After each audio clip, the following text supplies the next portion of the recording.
Good morning बच्चों मैं आपकी हिंदी की टीचर उषा किरण आज आप लोगों के सामने लेसन 1 और लेसन 2 के आपकी बुक के जितने ऑब्जेक्टिव क्वेश्चन हैं उन सब का आंसर लेकर उपस्थित हुई हूँ। इसके पहले मैंने लेसन 1 और 2 के जितने इम्पॉर्टेंट क्वेश्चन बीच से बन सकते थे वे सब आप लोगों को इसके पहले वीडियो में दे चुकी हूँ। आज हम लोग लेसन 1 और 2 के ऑब्जेक्टिव क्वेश्चंस को बुक में करेंगे। तो शुरू करते हैं। आप लोग अपनी अपनी बुक निकाल लीजिए और ये सारे ऑब्जेक्टिव क्वेश्चन को बुक में ही पेंसिल से आप लोग भरेंगे। तो सबसे पहले शुरू करते हैं लेसन 1 का क्वेश्चन नंबर 6 से। 6 में है क्वेश्चन कि निम्नलिखित भाषाओं की लिपि लिखें। इसमें भाषा दिया हुआ है, लिपि लिखना है। पंजाबी तो इसकी लिपि होगी गुरुमुखी, हिंदी देवनागरी, उर्दू फारसी, बांग्ला इसकी लिपि भी बांग्ला ही होती है, ओडिया इसका भी ओडिया ही होगा, फारसी का फारसी, तेलुगु की लिपि भी तेलुगु ही है, अंग्रेजी रोमन और जापानी कांजी काना। जापानी का होगा कांजी काना। अब है 7 नंबर, भारत की प्रमुख 6 भाषाओं और वे जिन राज्यों में बोली जाती हैं उनके नाम लिखें। तो इसमें लिखेंगे पंजाबी, ये राज्य में लिखेंगे पंजाब, तेलुगु तेलंगाना, मलयालम केरल, बांग्ला बंगाल, ओडिया ओडिशा, असमी असम। अब क्वेश्चन नंबर 8 है, एक शब्द में उत्तर देना है। पहला क्वेश्चन है इसमें कि 14 सितंबर 1949 को यानी 14 सितंबर 1949 को हिंदी को क्या घोषित किया गया। तो बच्चों 14 सितंबर 1949 को हिंदी को राजभाषा घोषित किया गया था। तो आंसर होगा राजभाषा। भाषा के क्षेत्रीय रूप को क्या कहते हैं। बोली। संस्कृत मराठी कोंकणी की लिपि का नाम क्या है। तो ये तीनों ही लिपि बच्चों देवनागरी लिपि में लिखी जाती है। तीनों ही भाषा देवनागरी में लिखी जाती है। भाषा के मामले में भारत कैसा देश है। बहुभाषी, क्योंकि यहाँ बहुत सारी भाषाएं बोली जाती हैं। तो आंसर होगा बहुभाषी। फिर है कोष्ठक में से सही उत्तर चुनकर वाक्य पूरा करें। Question number 9। तो इसमें पहला में होगा भाषा के शुद्ध रूप का ज्ञान कराता है। तो व्याकरण। बोडो एक भाषा है, भारतीय या विदेशी। तो आंसर होगा भारतीय। कुमाऊनी एक है। कुमाऊनी क्या है, बोली है या भाषा है। तो कुमाऊनी एक बोली है। किसी भाषा के क्षेत्रीय रूप को कहते हैं लिपि या बोली। तो आंसर होगा बोली। में भाषा के शब्द उनके रूप अर्थ आदि का अध्ययन किया जाता है। वर्ण विचार या शब्द विचार। तो आंसर होगा शब्द विचार। अब है इस वर्ग से भाषाओं के नाम छांट कर लिखें। इसमें आपका बहुत सारे भाषा का नाम दिया हुआ है, मिक्सअप है, इसको आपको अलग करके लिखना है। तो इसमें हो जाएगा असमिया, नेपाली, हिंदी, बोडो, पंजाबी, मलयालम, मणिपुरी, तेलुगु, उर्दू, सिंधी, ओडिया और डोगरी। तो इस तरह से बच्चों क्वेश्चन नंबर 11 नहीं करना है। इसमें 5 सहपाठी और उनकी मातृभाषा का नाम लिखे हैं, इसको नहीं करना है।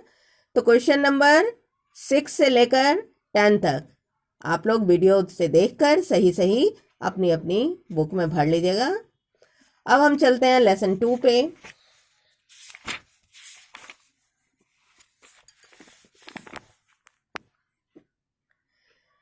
लेसन 2 का क्वेश्चन नंबर 1 है, सही कथन के आगे सही और गलत के आगे गलत का निशान लगाना है।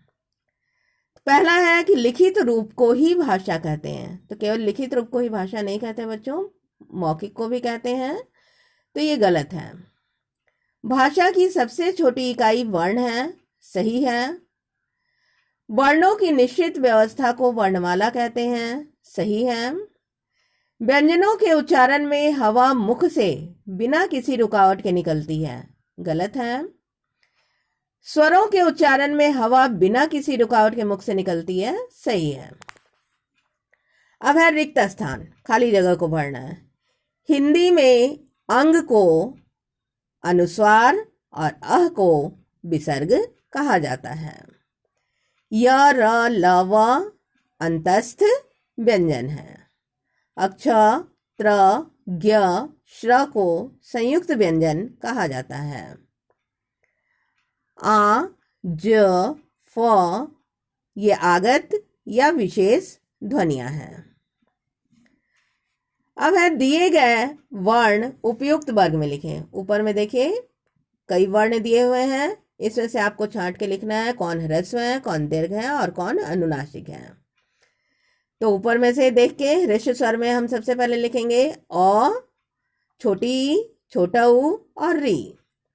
दीर्घ स्वर में आपका आ जाएगा बड़ी ई, ए, ओ और औ।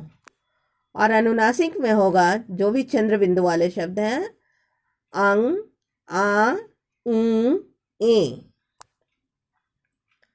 अब क्वेश्चन नंबर 4 है, इन वर्णों के साथ उपयुक्त मात्रा लगाकर शब्द बनाएं।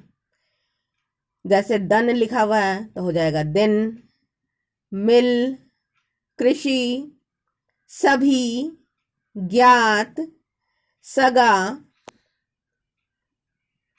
ड्रेस, लाभ, अंत।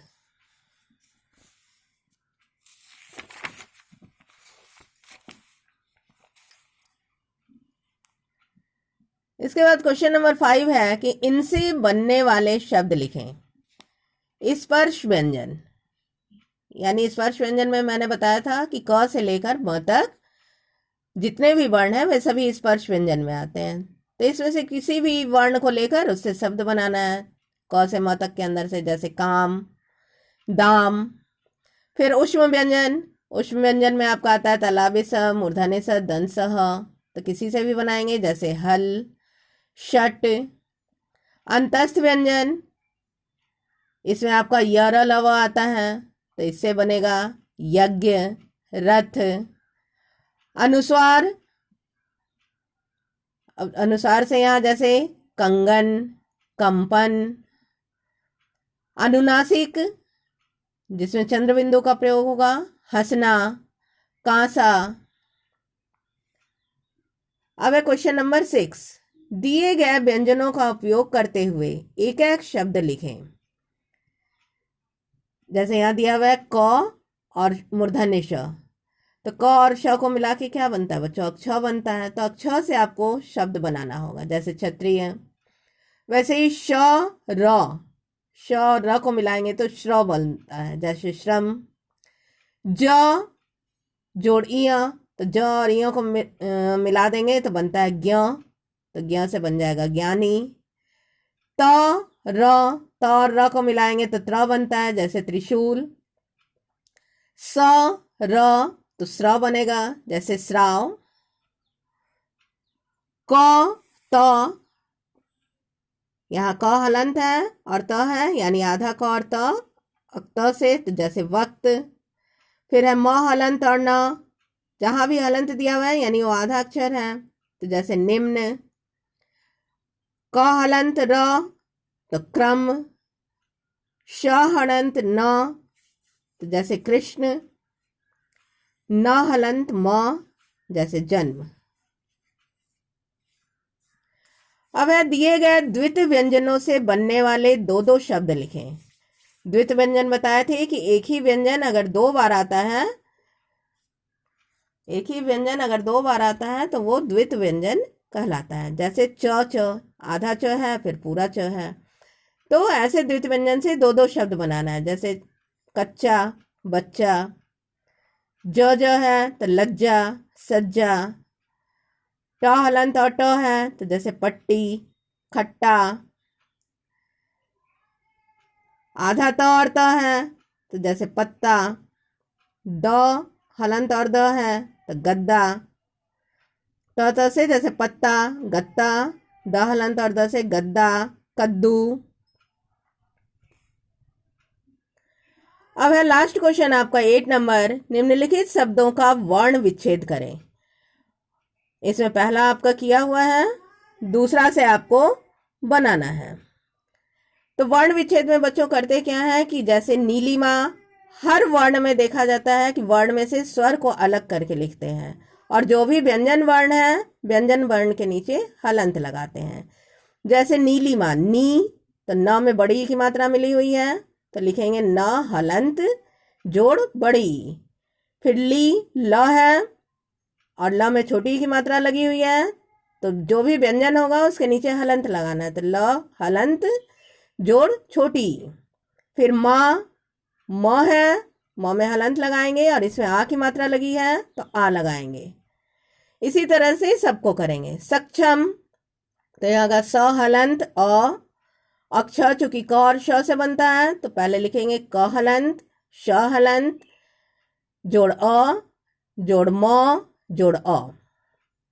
फिर है अप्रकट, तो अ जोड़ प हलंत, जोड़ र हलंत, जोड़ अ, जोड़ क हलंत, जोड़ अ, जोड़ ट हलंत, जोड़ अ। कृषि, क हलंत, जोड़ री, जोड़ श हलंत, जोड़ छोटी। पूछना, प हलंत, जोड़ बड़ा ऊ, जोड़ छ हलंत, जोड़ अ, जोड़ न हलंत, जोड़ आ। व्यक्ति, व हलंत, यहाँ व चूंकि आधा है इसलिए यहाँ कोई स्वर नहीं लगेगा, जो आधा अक्षर रहता है वहां केवल हलंत लगा के छोड़ देते हैं। तो व्यक्ति में व हलंत, जोड़ य हलंत, जोड़ अ, जोड़ क हलंत, जोड़ त हलंत, जोड़ छोटी। फिर है यज्ञ, य हलंत, जोड़ अ, फिर ज्ञ आपका ज और य से बनता है तो ज हलंत, जोड़ इया हलंत, जोड़ अ। सच्चाई, स हलंत, जोड़ अ, जोड़ च हलंत, जोड़ च हलंत, जोड़ आ, जोड़ बड़ी ई। फिर है मौसमी, म जोड़ अ, म हलंत जोड़ अ, जोड़ स हलंत, जोड़ अ, जोड़ म हलंत, जोड़ बड़ी। तो बच्चों इस तरह से आपका लेसन 2 के सारे क्वेश्चन समाप्त हुए। आप सभी लोग अपनी अपनी बुक में वीडियो से देख के सही सही लेसन 1 और लेसन 2 के सभी क्वेश्चन आंसरों को अपनी अपनी बुक में बना लीजिएगा। मैं शीघ्र आपके चैप्टर का अगला चैप्टर लेकर प्रस्तुत होंगी। तब तक के लिए धन्यवाद। जय हिंद।